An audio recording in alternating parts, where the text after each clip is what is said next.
E os pescadores de Itajaí que usam a rede de malha podem voltar ao trabalho hoje. Representantes da categoria vão se reunir com o Sindicato dos Armadores e da Indústria da Pesca de Itajaí para resolver a questão definitivamente.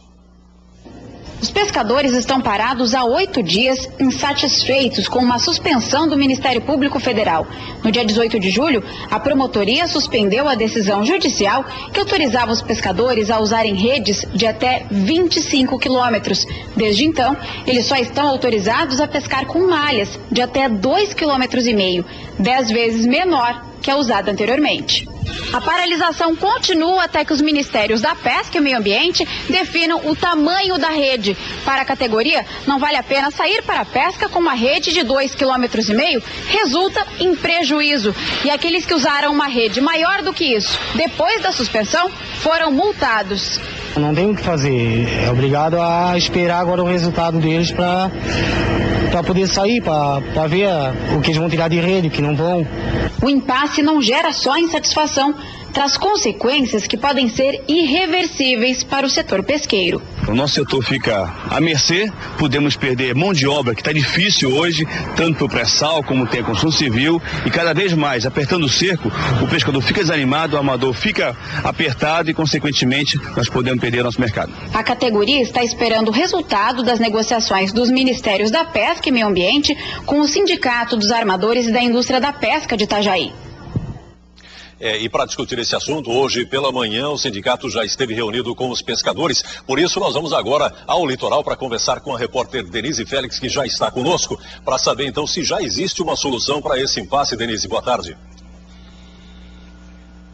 Boa tarde, Welson. Boa tarde a todos. Existe uma solução, mas os pescadores ainda não podem voltar a trabalhar, pelo menos hoje. Representantes do setor foram a Brasília na quarta-feira e voltaram ontem à noite. Eles negociaram com os Ministérios da Pesca e Meio Ambiente várias questões, entre elas o tamanho da rede de emalhe. A gente vai conversar com o Giovanni Monteiro, que é presidente do Sindip e participou dessas negociações. Giovanni, boa tarde. O que foi decidido em Brasília? Boa tarde, Denise. Vou explicar a todos que em Brasília a gente saiu ontem com uma minuta. A minuta ainda nós não temos a minuta, mas essas 2 semanas, semana passada inclusive, estivemos com os dois ministros, tanto do meio ambiente como da pesca, e um comprometimento que esses 3.500 pescadores, 350 embarcações, um impacto muito grande para nossas empresas, pescadores, para que isso fosse evidenciado. Foi acordado já inclusive o tamanho de rede em torno de 18 quilômetros, para toda a região Sudeste e Sul, mas não deixa o setor contente, porque nós não sabemos o impacto dessa redução de mais de 30% do equipamento, o que pode causar economicamente ao setor. E esse tempo de paralisação que ainda continua, dá para mensurar o tamanho do prejuízo de todo o setor pesqueiro, de toda essa cadeia produtiva? O prejuízo é enorme, né? Nós estamos falando só na produção desembarque desses pescados, esses 350 barcos só em Santa Catarina e Rio Grande. Nós estamos falando do faturamento de 15 milhões. A cadeia é enorme, tanto o pescador, o armador, as pessoas que descarregam, abastecem, as indústrias, faturamento. O impacto é muito grande e já estamos desde o dia 20 parado, onde 5 embarcações foram apreendidas. Cabe lembrar que nós tínhamos uma sentença por 2 anos que estávamos trabalhando, e a sentença ela reconhecia a fragilidade e a ineficácia da norma. E uma ação do Ministério Público e do IBAMA, ela acabou suspendendo essa sentença. Foi o que a gente acabou indo em Brasília essas 2 semanas e negociando, e esperamos a agilidade do Ministério do Meio Ambiente, do Ministério da Pesca, a agilidade na conjunto dos ministérios, para que logo seja encaminhada ao Diário Oficial para publicação. Giovanni, muitos pescadores tinham a expectativa de voltar ao trabalho hoje. Como vocês se reuniram hoje pela manhã com os pescadores, como é que eles reagiram a essa decisão? Todos aguardavam, até porque ontem a gente informou de Brasília que avançou as coisas. Então hoje muitas embarcações abasteceram, estavam preparando a Iomar, mas lamentavelmente a gente fala que depende da conjura dos 2 ministérios e ainda a publicação no Diário Oficial para que as embarcações possam operar dentro da legalidade, com a publicação da norma do Diário Oficial. A previsão é ainda sexta-feira que vem. A gente pede agilidade aos 2 ministérios para que até a próxima quarta-feira seja publicada e essas embarcações voltem a operar, diminuindo o impacto e o prejuízo enorme do setor produtivo. Esse setor que emprega a mão de obra, uma grande mão de obra na nossa região, em torno de 45 mil pessoas indiretas.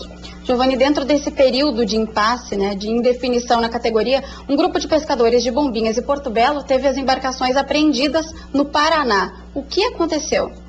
Você veja bem, nós estamos trabalhando com uma sentença, como eu já lhe falei, normalmente essa sentença ela caiu no dia 18 e no dia 20 houve uma rápida operação que deflagrou com essas embarcações. Cabe orientar às pessoas que o sindicato, o Sindip, que tinha essa sentença, ele ainda não foi notificado judicialmente. Então você veja a arbitrariedade da operação, nem o Sindip foi notificado, muito menos os armadores e pescadores que estavam ao mar há já 15, 20 dias e não sabiam dessa norma.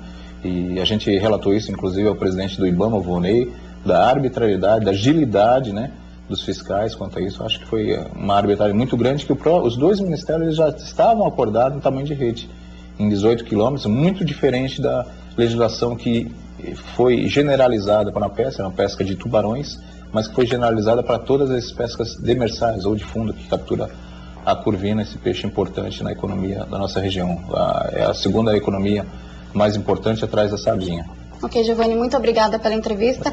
Infelizmente, Elson, existe a solução, mas os pescadores não podem voltar a trabalhar hoje. A gente vai continuar acompanhando essa questão e trazemos mais informações. Tá certo, muito obrigado, Denise, obrigado ao Giovanni, presidente do Sindip também, né?